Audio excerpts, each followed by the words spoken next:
ناظرین آداب، تاریخ کا ایک اہم حصہ ہمارا ادب ہے۔ کم کتابوں میں ذاتی بصیرت کا اظہار ملتا ہے۔ استادوں کے گھروں کے دروازے طالب علموں کے لیے ہر وقت کھلے رہتے ہیں۔ کہانی کو پوری طرح آبجیکٹو ہونا چاہیے۔ کوئی بھی کتاب مکمل کتاب نہیں ہوتی ہے۔ اردو اور ہندی بہت زیادہ مختلف ایک دوسرے سے نہیں ہے۔ کچھ اصولوں کا نشہ تھا، کچھ مقدس خواب تھے، ہر زمانے میں شہادت کے یہی اسباب تھے۔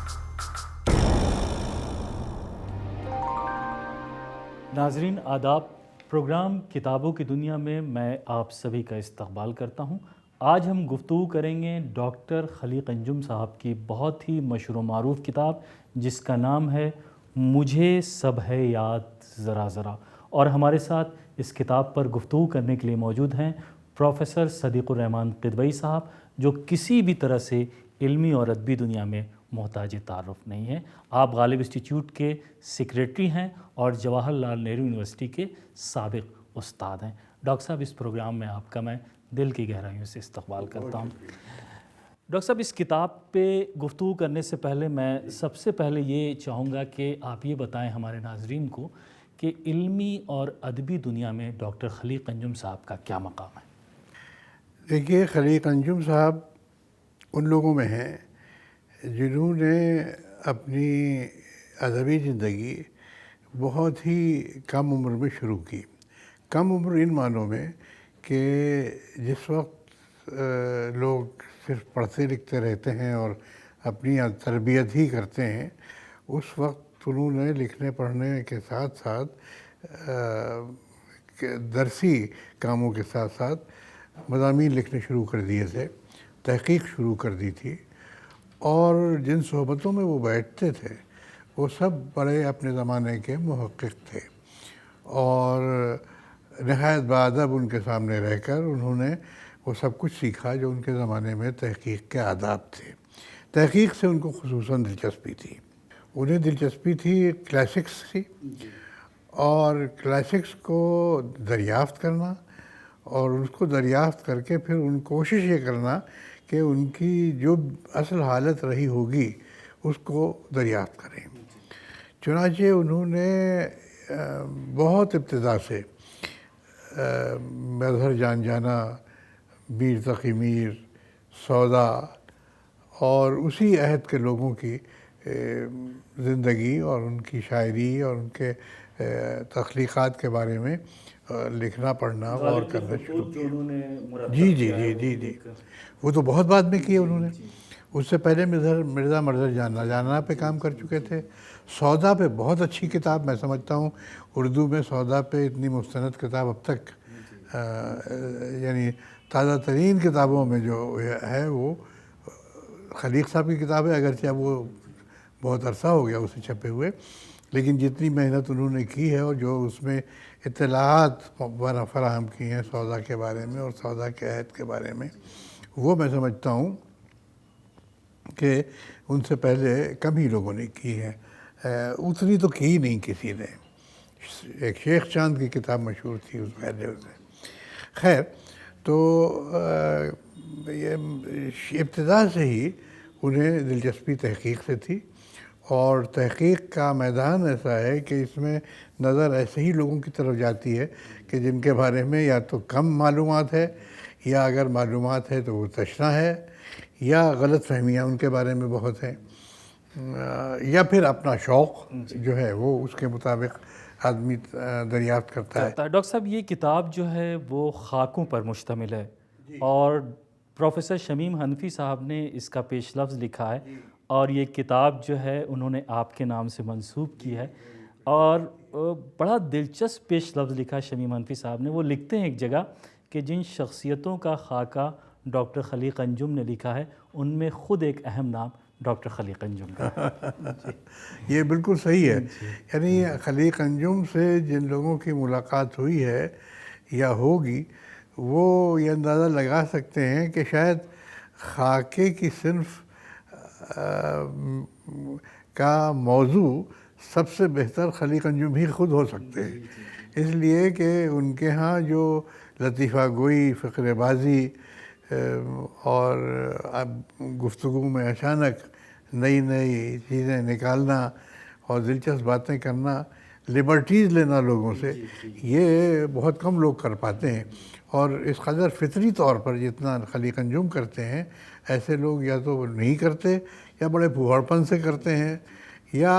بڑا پہلے سے کانکاکٹڈ لگتا ہے، تیاری کر کے وہ اس طرح کی بات کر رہے ہیں۔ خلیق انجم کے ہاں فطری طور پر ایک مزاح نگار قسم کی چیز، وہ مزاح نگار ہے تو نہیں، لیکن تحریروں میں بھی چھپا ہوا ہے، جی مزاح نگاری جو ہے وہ اس کو وہی ساری ان کی گفتگو میں آتی ہے۔ چنانچہ جن لوگوں کے انہوں نے خاکے لکھے ہیں،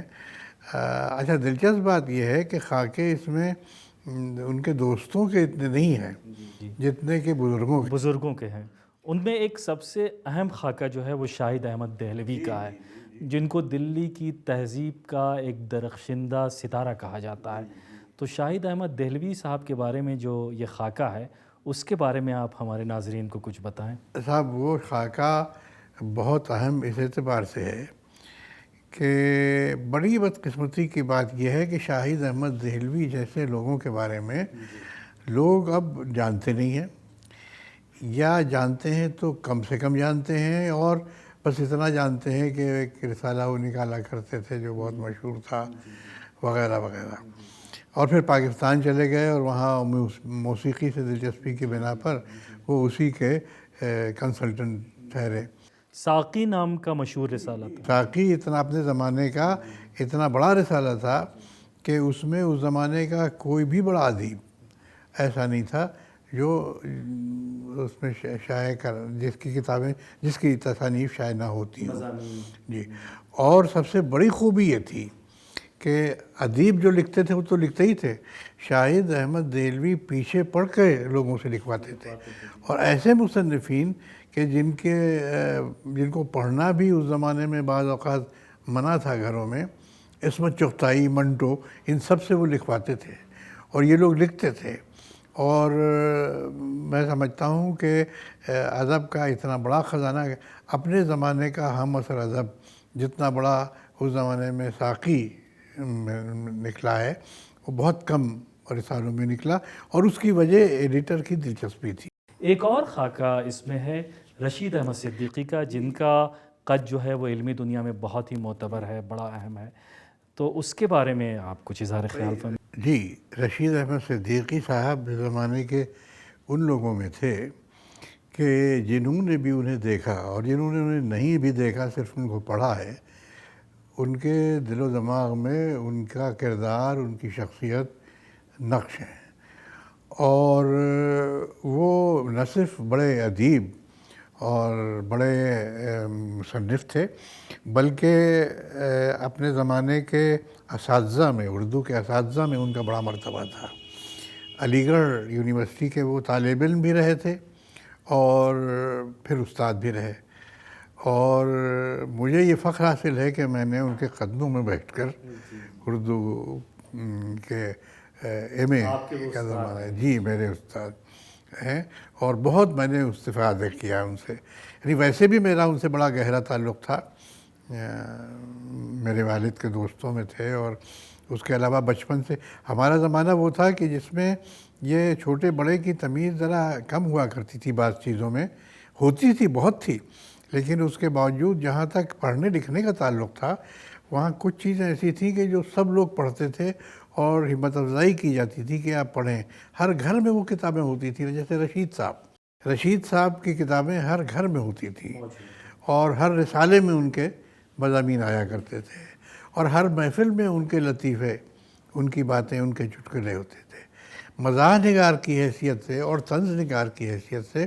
وہ بہت مشہور تھے، اور ان کی شخصیت بھی کچھ ایسی تھی کہ کچھ بنا بھی رکھا تھا انہوں نے ایسا اپنے آپ کو، اور کچھ مسخہ خیز ایک حالہ تھا جو ان کے گرد تھا، لیکن تھے بے حد وضاقتہ کے آدمی، بہت مہذب، مشرقی یو پی سے ان کا تعلق تھا، جونپور سے۔ علی گڑھ کی پرانی تہذیب اور تعلیم جو تھی وہ رس رس میں تھی ان کی، اور وہ سمجھتے تھے کہ علی گڑھ بس حرف آخر ہے اس دنیا کا، وہ خطہ ہے کہ جس کے بعد شاید کوئی اور خطہ نہ ہو. اور بلکہ کہتے تھے وہ کہ جب کوئی بہت اچھا آدمی مجھے ملتا ہے اور اس سے گفتگو ہوتی ہے اور پتہ چلتا ہے کہ یہ کتنا کہاں رہا ہے کیا ہے، اور پھر اچانک معلوم ہوتا ہے کہ علی گڑھ کا پڑھا ہوا نہیں ہے، تو میرا دل کہتا ہے ہائے کیا کسر رہ گئی. جی تو یہ اس طرح کی باتیں باتیں کیا کرتے کرتے. خلیق انجم صاحب نے ایک بڑی دلچسپ بات ان کے بارے میں اس کتاب میں تحریر کی ہے کہ وہ ایک اچھے ادیب کے ساتھ ساتھ ایک اچھے انسان بھی تھے، مذہبی رواداری بھی تھی، شریف النفس بھی تھے اور بہترین طبیعت کے آدمی تھے. جی دیکھیے اس زمانے میں جو ہماری طالب علمی کا زمانہ تھا، اور ان لوگوں کا، یہ ان بزرگوں کی جو شخصیتیں تھیں وہ ایسی تھیں کہ استادوں کے گھروں کے دروازے طالب علموں کے لیے ہر وقت کھلے رہتے تھے. یعنی میرا کبھی ایسا موقع نہیں ہوا کہ میرا جی چاہے کہ میں رشید صاحب کے یہاں جاؤں اور کوئی رکاوٹ آئے اور میں وہاں پہنچوں اور وہ نہ ملیں. یعنی اور پھر وہ گھنٹوں بیٹھ کر جس قسم کی گفتگو کرتے تھے، باتیں کرتے تھے، وہ اپنے قسم کی عجیب و غریب باتیں ہوتی تھیں اور لطیفے بھی سناتے تھے. لطیفے کیا، میں بیٹھا تھا ان کے یہاں، ایک خط آیا پاکستان سے، اس میں ایک مشاعرے کی روایت تھی، مجھے خط انہوں نے دے دیا. اچھا بولتے بہت کم تھے، مسکراتے زیادہ تھے، اور جملے نکلتے تھے تو بس وہ ایسے ہی نکلتے تھے کہ جس پہ آپ ہنسیں. خیر تو میں نے پڑھا پوسٹ کارڈ، تو اس میں یہ لکھا ہوا تھا کہ مشاعرہ تھا، بہت بڑا مشاعرہ تھا، اتنا بڑا مشاعرہ تھا کہ پاکستان میں کم ہوئے ہیں، اور کوئی بہت بڑا آدمی صدارت بھی کر رہا تھا. ایک صاحب ایسے پہنچے جن کے اوپر ہوٹنگ بہت ہو رہی تھی اور ان پر ہمیشہ ہوٹنگ ہوتی تھی. تو جب صدر نے بہت خوشامد کی تو لوگوں نے کہا اچھا ہم سنیں. تو پھر بھی ہوٹنگ رکی نہیں، تو انہوں نے کہا کہ اچھا ایک نعتیہ میں اشعار ایک چند سناتا ہوں، وہ سن لیجئے. تو لوگوں نے کہا کہ بھئی نعتیہ اشعار ہیں، حضرت محمد کی تعریف میں ہوں گے، تو خاموشی سے سن لو. تو انہوں نے شروع کیا اپنا کلام کہ میرے مولا بلا لے مدینے مجھے. اب اس پہ بڑا ہنگامہ ہوا کہ یہ تو ان کا شعر ہے ہی نہیں، یہ تو مصرع نہ جانے کب سے مشہور ہے. لوگوں نے کہا نہیں آپ یہ تو دوسروں کا سنا. ان کا نہیں سنو تو پورا شعر موری غزل سنو، اس کے بعد کہنا. خیر بہت خاموش کرنے پہ جب لوگ چپ ہوئے تو انہوں نے شعر سنایا، میرے مولا بلا لے مدینے مجھے، جینے دیتے نہیں یہ کمینے مجھے. تو اس طرح کے ان کے پاس آتی تھی چیزیں، لوگ جان بوجھ کر بھیجتے تھے اور وہ دوسروں میں وہ دیتے تھے. لیکن ان کا اپنا لکھنے کا جو انداز تھا وہ بڑا شائستہ. ایک تو اس میں مزاح بہت ہوتا تھا، لیکن مزاح میں کہیں بھی وہ اپنی مہذب ڈگر سے ہٹتے نہیں تھے، اور کسی کے ساتھ بھی وہ کھل کھیلنے کا تو ان میں ایک مرض تھا، سبھی کے ساتھ کھل کھیلتے تھے. لیکن اس کے ساتھ ساتھ یہ ایک حد احترام اور حد ادب جو تھی وہ ہمیشہ قائم رہتی تھی. ڈاکٹر صاحب اس کتاب میں خلیق انجم صاحب نے دلی شہر کے بارے میں یہ لکھا ہے کہ دلی صرف ایک شہر ہی نہیں بلکہ ہماری گنگا جمنی تہذیب کی ایک بہت بڑی علامت ہے، اور اس کی وجہ یہ لکھی کہ اس شہر میں پنڈت تربھون ناتھ زار زوتشی دہلوی بھی رہتے ہیں کہ جو کہ ہندوستانی تہذیب اور ملی جلی گنگا تہذیب کی خوبصورت علامت ہے. جی دیکھیے تربھون ناتھ زوتشی گلزار دہلوی جو تھے، یہ یعنی ان لوگوں میں تھے کہ سائل اور زار اور یعنی داغ کے شاگردوں کی جو ایک پوری وہ تھی قطار، ان میں یہ لوگ ہوا کرتے تھے. بے خود جن لوگوں کو میں نے دیکھا ہے، زار کو میں نے دیکھا، بے خود صاحب کو میں نے دیکھا، اور یہ سب کے سب اپنے اپنے قسم کے عجیب و غریب لوگ تھے. ان میں کوئی بھی ایسا نہیں تھا کہ جس کا آپ دوسرے سے تقابل کر سکیں، اور سب کی اپنی انفرادیت تھی. شاعر بہت اچھے تھے اور فخر کرتے تھے وہ اپنے اسٹائل پر، اپنے اس اپنی خوبی پر کہ انہوں نے داغ سے بہت کچھ سیکھا ہے، اور اسی وجہ سے خود ان کے شاگردوں کی بڑی بڑی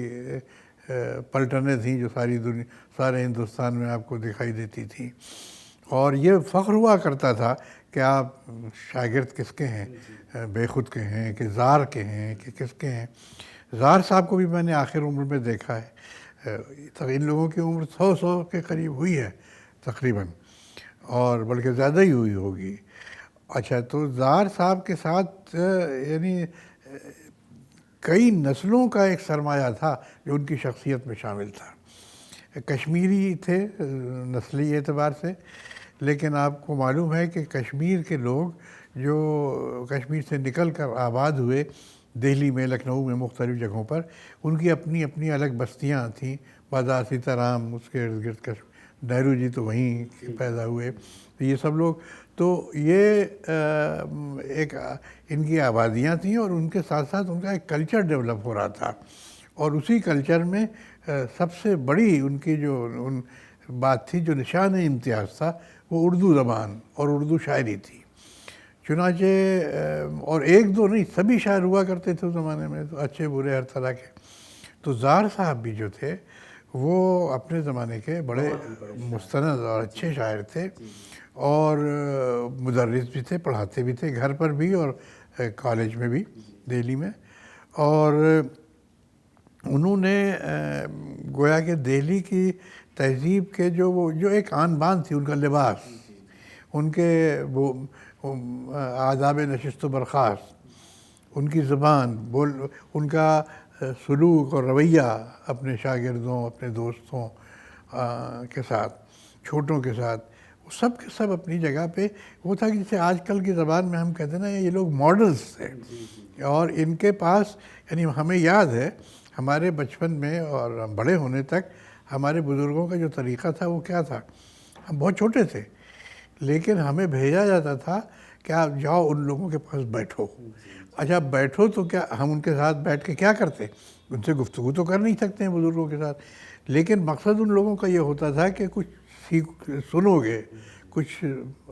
پلے پڑے گا، اور کچھ سیکھو گے خود بخود قدرتی طور پر۔ تو یہ قدرتی طور پر ایک کلچر تھا جو اسے سکھانے کے یہ طریقے تھے، تو ان میں زار صاحب بھی تھے۔ ڈاکٹر صاحب، اس کتاب میں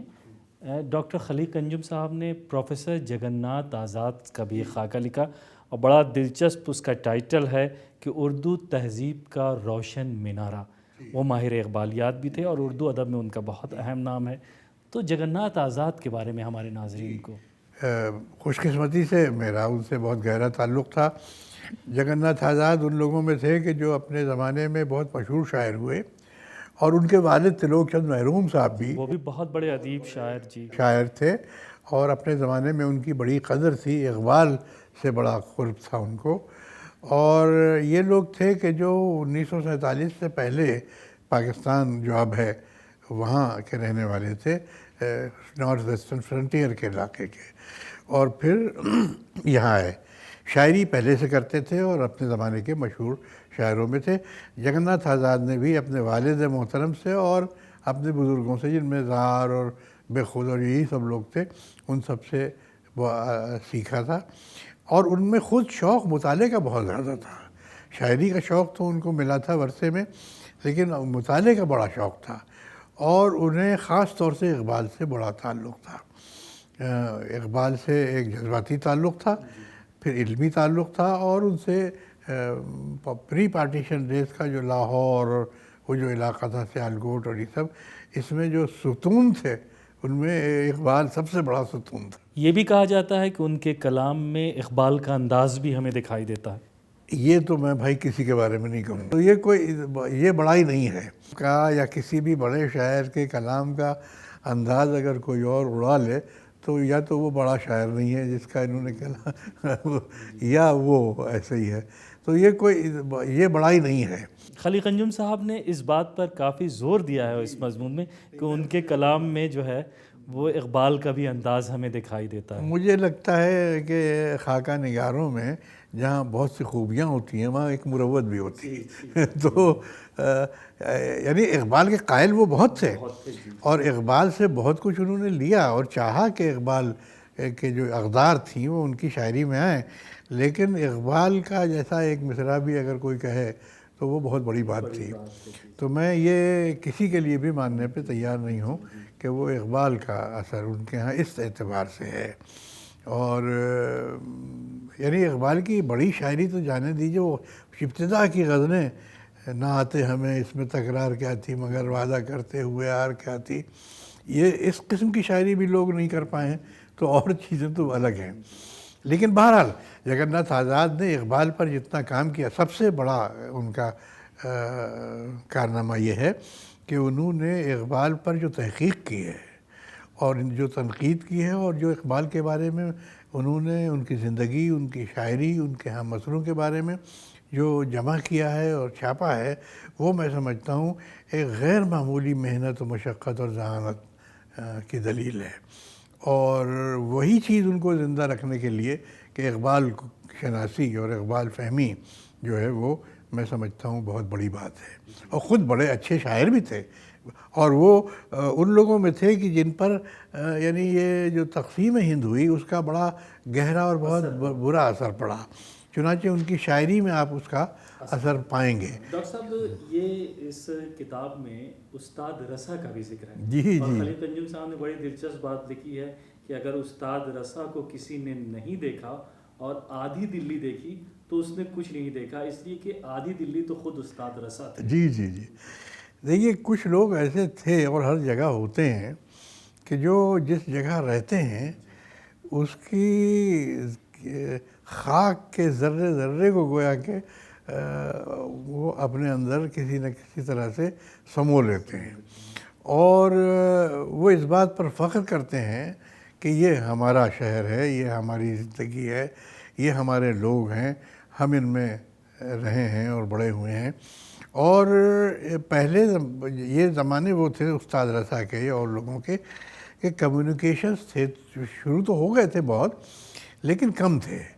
تو لہٰذا ایک علاقے کا دوسرے علاقے سے رابطہ کم تھا،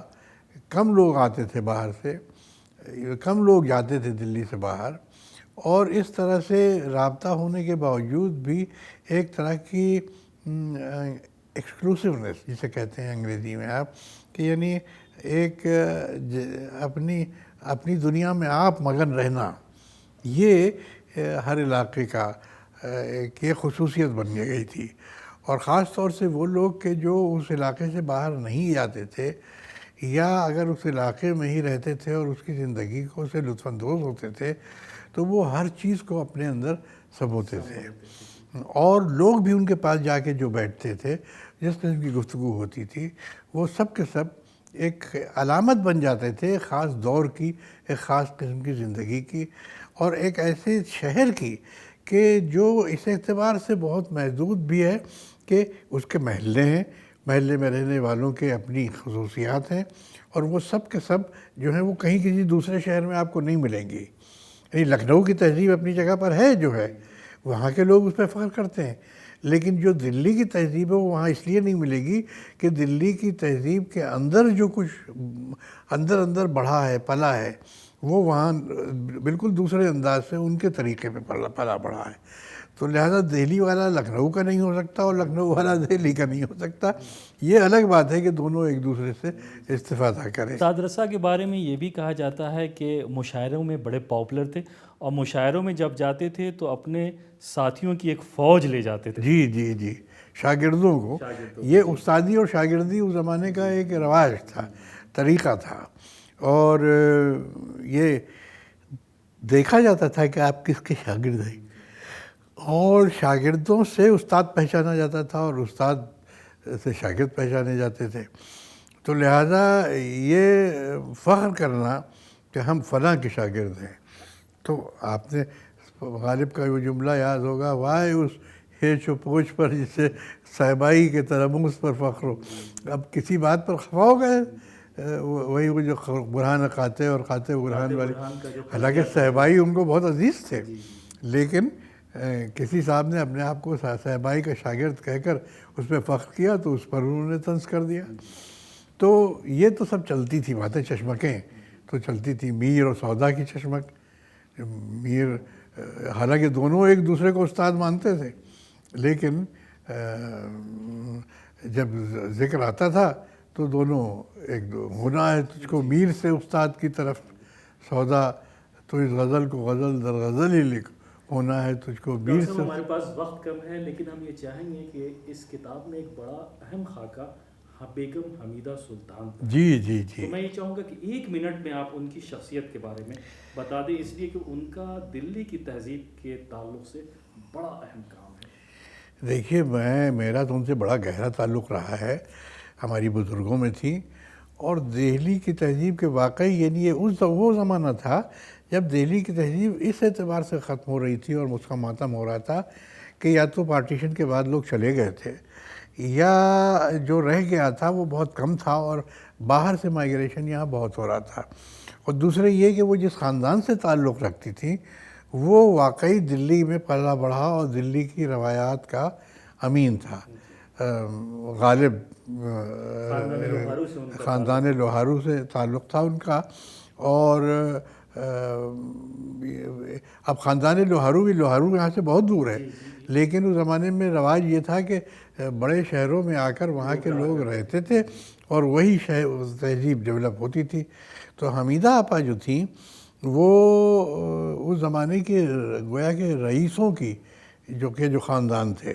فخر الدین علی احمد صاحب ان کے بڑے بھائی تھے. جی. اور یہ سب لوگ جو تھے جو پارٹیشن کے بعد ان کو ادھر ادھر ہونا پڑا، لیکن اس کے بعد پھر دلی میں آ کر جم گئے. تو اور یہ فخر کرتے تھے اپنے اس بات پر کہ ہم دلی کے ہیں، اور دلی میں اب کم لوگ رہ گئے ہیں لیکن ہم وہ لوگ ہیں کہ جو دلی کے ہیں، اور اپنے زمانے کی باتیں یاد کرتے تھے. اور جب گفتگو کرتے تھے تو ان کے یہاں کسی قسم کی لگی لپٹی نہیں ہوتی تھی، بلکہ بے تکلفانہ جو گفتگو کرتے تھے وہ. اور حمیدہ آپا کا تو یہ تھا کہ جی چاہتا تھا وہ گھنٹوں بولتی رہیں اور ہم سنا کریں. جی ڈاکٹر صاحب، آخری سوال یہ ہے کہ علمی اور ادبی دنیا میں اس کتاب کی کیا حیثیت ہوگی آنے والے دنوں میں؟ بھائی میں تو سمجھتا ہوں کہ یہ بے حد اہم یادداشت ہے، اور اس وجہ سے ایک بے حد اہم یادداشت ہے کہ جس شخص نے یہ لکھا ہے اس نے ان لوگوں کو ذاتی طور پر دیکھا ہے اور ان کے ساتھ رہا ہے. تو لہٰذا اس میں جو واقعات ہیں یہ محض امیجنری نہیں، یہ فکشن نہیں ہے، بلکہ یہ اپنی زندگی کے تجربات کا حاصل ہے. اور اس اعتبار سے بہت ہی دلکش اور ایک لذیذ داستان ہے، اور یہ ان سب لوگوں کے بارے میں ہے جو ہمیشہ اردو ادب میں یاد کیے جاتے رہیں گے. بہت بہت شکریہ ڈاکٹر صاحب، آپ نے اس کتاب کے بارے میں ہمارے ناظرین کو بہت اہم اطلاع. بہت شکریہ. بڑی تو ناظرین، ہم گفتگو کر رہے تھے ڈاکٹر خلیق انجم کی بہت مشہور و معروف کتاب مجھے سب ہے یاد ذرا ذرا، اور ہمارے ساتھ گفتگو کرنے کے لیے موجود تھے پروفیسر صدیق الرحمان قطوئی صاحب. اگلے ایپیسوڈ میں ہم پھر حاضر ہوں گے کسی ایک نئی کتاب کے ساتھ اور ایک نئے مہمان کے ساتھ. تب تک کے لیے آپ ہمیں اجازت دیجیے. آداب.